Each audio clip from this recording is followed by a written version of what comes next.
আসসালামু আলাইকুম এভরিওয়ান। আমি এই ভিডিওটা তৈরি করতেছি মূলত যারা হচ্ছে উদ্যোক্তা হতে চান, মানে শুধু মুখ দিয়ে বলেন যে আমি উদ্যোক্তা হতে চাই কিন্তু আমার তো টাকা নেই, আমার তো হচ্ছে এই সমস্যা, আমার তো হচ্ছে ফ্যামিলি থেকে সাপোর্ট পাচ্ছি না, তাদের জন্য মূলত। তারা ভিডিওটা গুরুত্ব দিয়ে সহকারে দেখবেন। দেখেন আপনাদেরকে স্ক্রিনে একটা ভিডিও দেখিয়েছি আমি, ভিডিওটা দেখেন ভালো করে। একটা সময় দেখা গেছে আমাদের ফ্যামিলিতে অনেক আর্থিক সমস্যা, যেটা ছিল খাওয়া, মানে আমাদের ঘরে চাল ছিল না।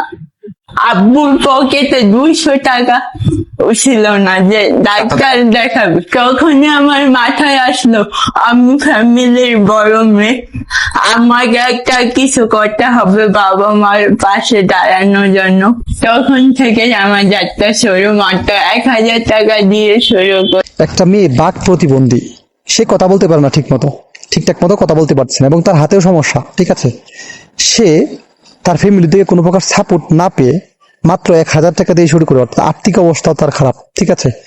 এত সমস্যার ভিড়ে যদি সে একজন সফল উদ্যোক্তা হতে পারে, তাহলে আপনি আর আমি কেন পারতেছি না ভাই?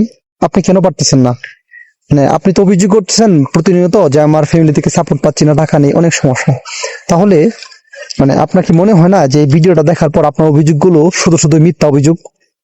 দেখেন, বিজনেস করতে হলে বা উদ্যোক্তা হতে হলে টাকাটা মানে এত বড় ম্যান্ডেটরি কিছু না। যেহেতু আপনার খুব বেশি টাকা লাগতেছে না, আপনি বিগিনার লেভেল থেকে শুরু করেন।